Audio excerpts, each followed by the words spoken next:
Gold trusted gold buyers తాకట్టులో ఉన్న బంగారాన్ని విడిపించి ఈ రోజు ఉన్న మార్కెట్ ధరకే కొనబడును. మరిన్ని వివరాలకు సంప్రదించండి 7771077720. ప్రవీణ్ పగడాల గారి మృతి రెండు రాష్ట్రాల్లో ముఖ్యంగా క్రైస్తవులందరినీ ఎంత బాధకు గురి చేసిందో, ఎంత ఆందోళనకు గురి చేసిందో మనందరికీ తెలిసిన విషయమే. అయితే గత నిన్నటి నుంచి 24 అవర్స్ నుంచి చాలామంది డిబేట్స్లో వాటిలో పాల్గొంటూ ఫేస్బుక్లో కూడా ఏదో ఒకటి తేల్చేయండి, అది మర్డరో లేకపోతే యాక్సిడెంట్ తొందరగా తేల్చేయండి అంటున్నారు క్రైస్తవ ప్రతినిధులు కొంతమంది. కాబట్టి వాళ్ళందరికీ నేను ఇస్తున్న సూచన ఏంటంటే, ఇది ఇన్వెస్టిగేషన్లో ఉంది. 2 రోజులు ఆయన మృతదేహంతో పాటు మనం అందరం కలిసి ఒక పీస్ ర్యాలీ చేసాము, తరలి వచ్చాము. రాజమండ్రిలో వచ్చినటువంటి స్పందన బట్టి ప్రభుత్వం స్పందించింది. అంటే నారా లోకేష్ గారు కానీ, గౌరవ ముఖ్యమంత్రి గారు కానీ, అలాగే హోంమంత్రి గారు కానీ నిష్పక్షపాతమైనటువంటి విచారణ జరుపుతామని వాళ్ళు ప్రామిస్ చేశారు. కాబట్టి పోలీసులకు కూడా మనం తగిన సమయాన్ని ఇన్వెస్టిగేషన్ కోసం మనం ఇవ్వాలి. ఎందుకంటే హైదరాబాద్ నుంచి బయలుదేరాడు ఆయన. ప్రతి టైం అనాలిసిస్, ఒక్కొక్క ప్లేస్కి రీచ్ అవ్వడానికి ఎంతెంత టైం పట్టింది, ఎక్కడెక్కడ ఆగాడు, ఇవన్నీ కూడా తీయాల్సిన అవసరం ఉంది. తర్వాత బైక్ని పంపించాలి, ఆ కంపెనీకి పంపిస్తారు అనుకుంటున్నాను నేను. అంటే అలా చెయ్యాలి నిజానికి. రాయల్ ఎన్ఫీల్డ్ వాళ్ళకి పంపించి బైక్ని ఫుల్ అనాలిసిస్ చేయాలి. అలాగే హెల్మెట్ను కూడా పంపించాలి. హెల్మెట్ ఉండటం వల్ల ఈ ఇంపాక్ట్ వల్ల ఎంతవరకు చనిపోయే అవకాశాలు ఉన్నాయి. అలాగే ఆయన ఎంత స్పీడ్లో వెళ్ళాడు అది కూడా అనలైజ్ చేయాలి. అంటే చనిపోయినప్పుడు లైట్ లేకుండా ఎంత స్పీడ్లో వెళ్ళి ఉంటాడు అనేది కూడా చూడాలి. తర్వాత పోస్ట్మార్టం రిపోర్టు కూడా యూరిన్ దగ్గర నుంచి బ్లడ్ అన్ని ఆర్గాన్స్ కూడా ల్యాబ్కి పంపిస్తారు. ఎక్కడెక్కడ బ్లీడింగ్ అయ్యింది అనే విషయాన్ని తెలుసుకుంటారు. ఫోరెన్సిక్ డిపార్ట్మెంట్ ఎంత క్షుణ్ణంగా పరిశీలిస్తుంది అని అంటే, నిజానికి ఒక గీత పడిందంటే అది బ్లేడ్తో గీసిందా, రంపంతో గీసిందా, లేకపోతే గోర్లతో గీసిందా, అతను వ్యక్తిగతంగా గీసుకున్నాడా, లేకపోతే ఎదుటోళ్ళు గీశారా అనేది కూడా అంత క్షుణ్ణంగా పరిశీలించగలిగే ఫోరెన్సిక్ సైంటిఫిక్ అవైలబిలిటీస్ అన్నీ కూడా మన దగ్గర ఉన్నాయి. సో ఇప్పుడు ఆయన ఇంపాక్ట్ అంటే బాడీలో ఉండేటటువంటి దెబ్బలు, బ్లంట్ ఇంజురీస్ అంటాము, స్క్రాచెస్ అంటాం అనమాట. అంటే కొట్టినవి ఏమైనా ఉన్నాయా, లేకపోతే స్క్రాచెస్ ఏమైనా ఉన్నాయా, పడినప్పుడు ఆ స్పీడ్లో పడితే ఏమేమి దెబ్బలు తగులుతాయి, ఎవరైనా కొట్టి పడేస్తే ఎట్లా ఉంటుంది, ఏం ఇంజురీస్ ఉంటాయి, ఇవన్నీ కూడా అనాలిసిస్ చేయడానికి ఏదో 2 రోజుల్లో 3 రోజుల్లో జరిగిపోయే మ్యాటర్ ఏం కాదు అది. ఒకటికొకటి డబుల్ చెక్ కూడా చేసుకోవాలి, బ్యాక్గ్రౌండ్స్ చూడాలి. అందువల్ల పోలీసు వారికి మనం తగిన సమయం ఇద్దాం. ఫస్ట్ నుంచి కూడా పోలీసు వాళ్ళు అంటే కొంచెం నిర్లక్ష్యం చేసినటువంటి మాట వాస్తవమే, కానీ ఎఫ్ఐఆర్ రిజిస్టర్ చేయడానికి ఇది సస్పీషియస్ డెత్గా దాన్ని పరిగణించడం వరకు కొంచెం నిర్లక్ష్యం జరిగినటువంటి మాట వాస్తవమే. కానీ మన రియాక్షన్ చూసి జనాలు ఎప్పుడైతే రోడ్డు మీదకి వచ్చి కాదు ఇది సస్పీషియస్ డెత్ అని అన్నామో వాళ్ళు ఇప్పుడు సీరియస్గా కన్సిడర్ చేస్తున్నారు. అయితే నాకు ఉద్దేశం ఏంటంటే, దీని వెనకాల ఏమైనా మతోన్మాదులు ఉంటే అంత త్వరగా బయటికి రాదు విషయం. ఎందుకంటే లా అండ్ ఆర్డర్ సమస్యలు వస్తాయి కాబట్టి గవర్నమెంట్ అంత త్వరగా దీన్ని రివీల్ చేయదు. ఒకవేళ మతోన్మాదులు కాకుండా వేరే వాళ్ళు ఎవరైనా వేరేది ఏదైనా ఉండుంటే దీని వెనకాల హిట్ అండ్ రన్ కానీ, లేకపోతే ఎవరైనా ఉద్దేశపూర్వకంగా కావాలని చేసింది అయితే మాత్రం ఖచ్చితంగా బయటకు వస్తుందని నేను అనుకుంటున్నాను. తర్వాత మతోన్మాదులు చేసేటటువంటి అవకాశం ఎంతవరకు ఉంది అని అంటే, ఆయనకి థ్రెట్ ఉంది ఖచ్చితంగా. ఆయన సోషల్ మీడియాలో కూడా పెట్టాడు, నన్ను చంపేస్తారు అని. సో ఛాన్సెస్ ఉన్నాయి, కానీ మన ప్రాంతంలో ఇంకా అంత టెర్రరిజం ఉందా, హిందువులు క్రైస్తవుల్ని చంపేసే అంత ఎనిమిటీ ఉందా మన మధ్యలో? నేను ఇంకా దాని మీద నాకైతే కొన్ని సందేహాలు ఉన్నాయి. ఎందుకంటే ఎవరి మతాన్ని వాళ్ళు గౌరవించుకుంటున్నారు. విమర్శలు చేసుకోవద్దు, ఒక మతాన్ని విమర్శలు చేసుకోవద్దు అనే స్థాయి వరకే ఉందని నేను అనుకుంటున్నాను. ఒకవేళ నిజంగా చంపుకునే స్థాయి వరకు వచ్చేస్తే ఇంకా ఈ దేశాన్ని ఎవరు రక్షించే పరిస్థితి ఏం కాదు.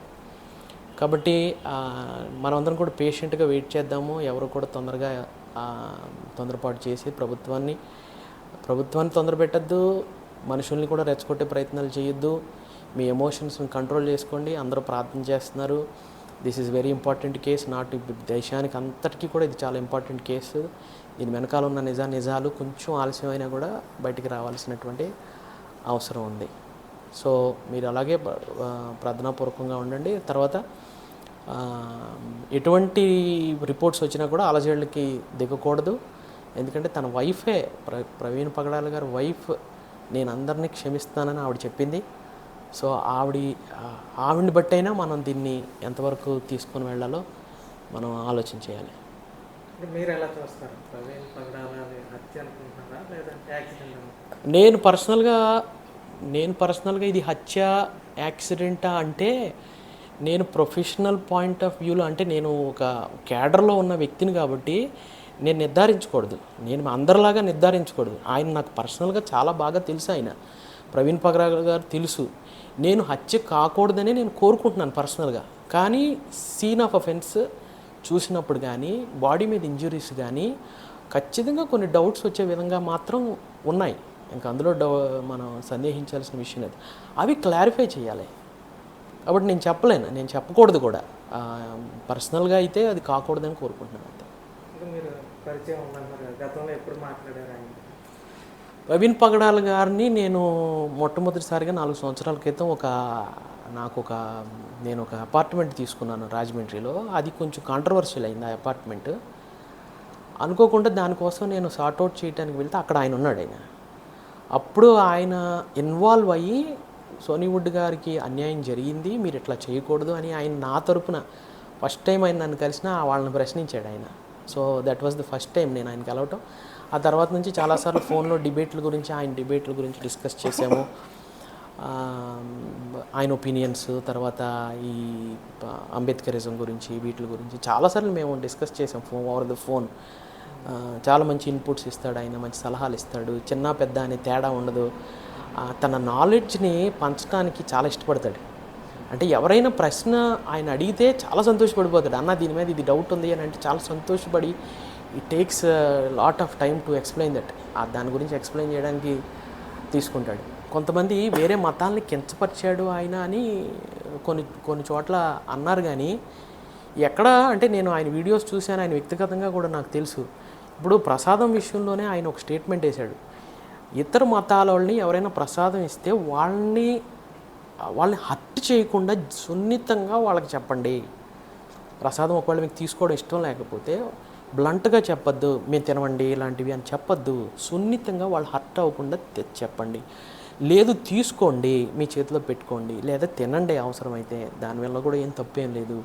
చాలా అంటే ఇతర మతాలను కూడా హర్ట్ చేసే ఉద్దేశం ఆయన లేదు. కాకపోతే ఏంటంటే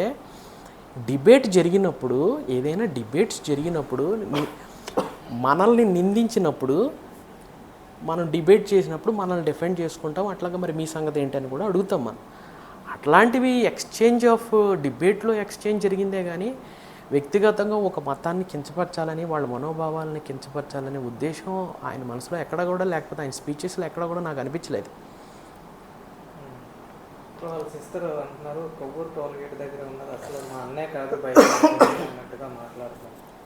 దీన్ని ఎలా చేస్తారు?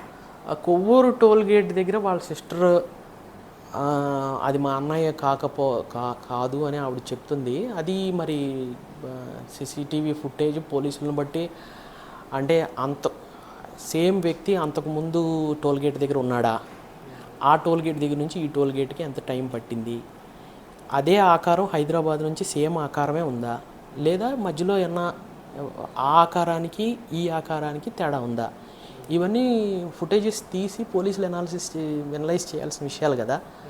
అంటే ఆవిడ డౌట్ని అయితే మనం పోలీసులు తీసుకోవాలి. మరి అది మీడియాలో చెప్పడం వల్ల పెద్ద ఉపయోగం ఉందా, లేకపోతే పోలీసులకు డైరెక్ట్గా ఆవిడ ఇన్ హ్యాండ్ రైటింగ్ మా బ్రదర్ కాదని ఆవిడ రాసిస్తే మంచిదా? మీరేమంటారు ఫైనల్గా ప్రవీణ్ పగడాల మిస్టరీ కోసం మీరేమంటారు?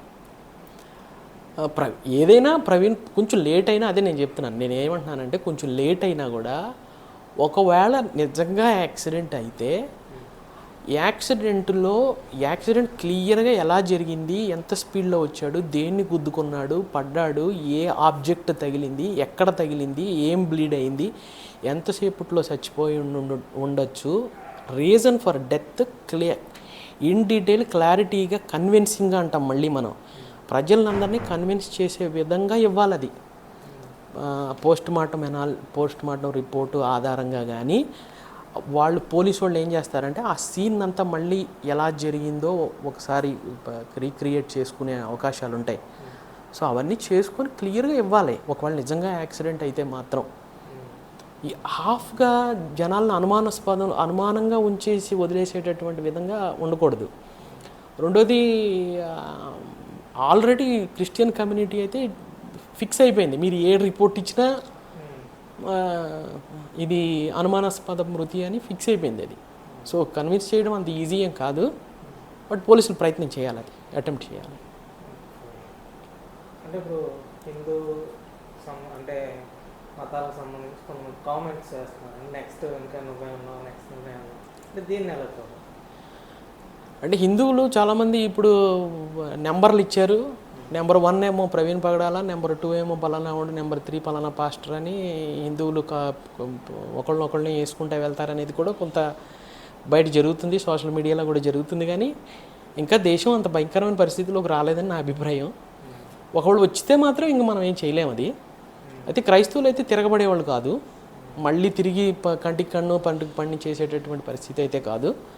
క్రైస్తవులు అంటే బిబ్లికల్ ప్రిన్సిపల్స్ ప్రకారం ప్రాణాలు అర్పించడానికే సిద్ధపడతారు తప్పితే తిరుగుబాటు చేసే పరిస్థితి అయితే కాదు.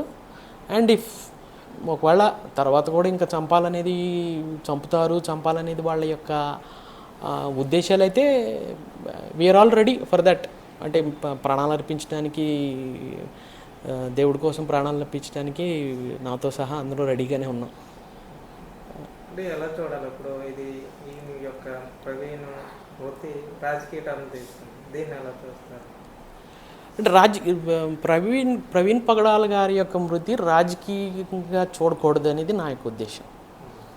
అంటే ఇది ఏ పార్టీకి సంబంధించినటువంటి విషయం కాదు, ఇది మతానికి సంబంధించినటువంటి విషయం ఇది.